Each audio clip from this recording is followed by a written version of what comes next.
Сәлем достар, қалдарыңыз қалай? Бүгін мен сіздерге асқабақты крем суптың жасалу жолын көрсеткім келіп отыр. Ең алдымен іске кіріспес бұрын міндетті түрде каналыма тіркеліп, видео ұнаса лайк басуды ұмытпаңыздар. Міне ісімізді бастайық. Ең алдымен бүкіл жаңағы көкөністерімізді жуып, тазартып, қабығын аршып аламыз.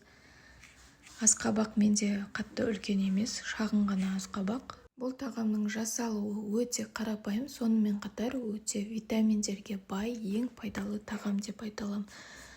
Барлық көкөністерімізді міне осылай сыртын ашып жуып алдық.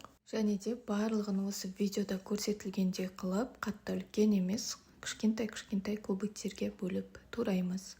Мүмкіндікті пайдаланып, асқабақтың пайдалы қасиеттерімен де бөлісіп кеткім келіп отыр. Асқабақ жалпы ас қорытуға, көздің зрениесіне пайдалы, және де организмді тазартуға жақсы әсерін береді деп жатады. Тағы бір айта кететін жайт, асқабақта калория аз болғандықтан диетический тағам болып та есептеледі. Мысалы 100 грамм асқабақтың құрамында 22 ғана килокалория бар екен. Міне осылай асқабақ өте пайдалы. Мен барлық пайдалы қасиеттерін айтқан жоқпын, тек қана бір бөлігін ғана айттым. Айтылмаған қаншама пайдалы қасиеттері бар. Міне осылай барлық көкөністерімізді турап аламыз, және де картопты да дәл осындай көлемде тураймыз, екеуі бірге пісетін болғандықтан. Ал жуаны барынша ұсақ қылып тураған жақсы. Достар, егер менің видеом сізге ұнаған болса, міндетті түрде каналыма тіркеліп, лайк басуды ұмытпаңыздар.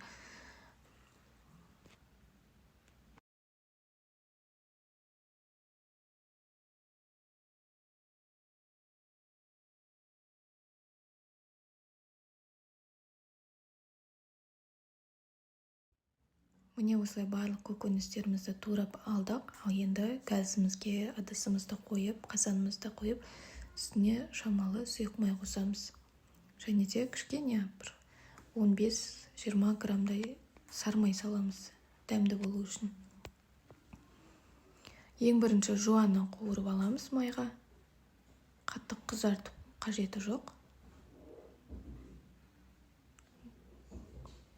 Одан кейін чеснок саламыз, 2 зубчик. Егер сізде чеснок езетін жоқ болса, онда оны да ұсақ қылып турап салуыңызға болады, пышақпен турап кәдімгі. Міне осылай екеуін жайлап қуырып аламыз, қызартпай. Одан кейін картопты саламыз. Тағы да араластырамыз. Онан соң асқабағымызды саламыз. Дәміне қарай тұз бен бұрыш салып, араластырып, қақпағын жауып, кішкене 15 минуттай бұқтырып аламыз, жай баяу отта.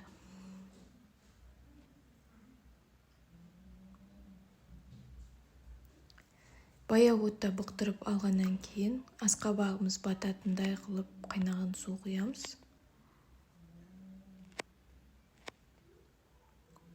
Және де піскенше қайнатамыз. Пісу уақыты асқабағыңызға, картопыңызға байланысты деп ойлаймын. Кейбіреулерде қатты болады мықты, кейбіреулерде тез пісетін картоптың сорты болады. Міне осылай бұқтырып, пісіріп аламыз.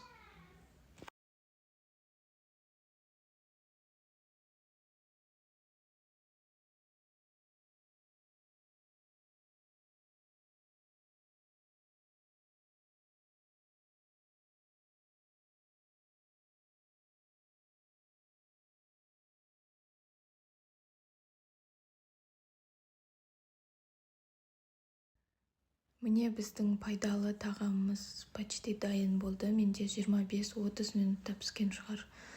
Примерно. Блендермен еземіз қазанда тұрған жерінде.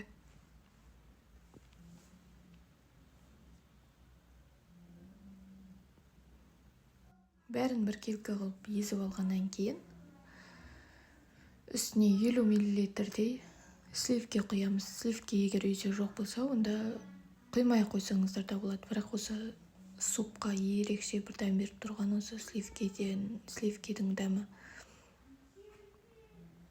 10% болса да, бір 20%, 30% болса да, кез келген сливке құюыңызға болады.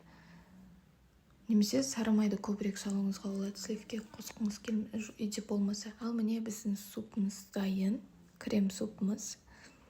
Көріп тұрғандарыңыздай цветі өте әдемі. Ал әрлеуге мен дайын кирешки пайдаландым. Сіз оны үйден жаңағы наннан пісіріп алуыңызға болады, сухарида. Және де укроппен немесе петрушкамен әрлеуіңізге болады. Міне көріп тұрғандарыңыздай өте аппетитный, өте дәмді болып шықты. Міндетті түрде дайындап көріңіздер. Егер сіздерге рецепт ұнаған болса, комментарийда өзіңіздің пікірлеріңізбен бөлісіп, менің каналыма тіркелуді ұмытпаңыздар.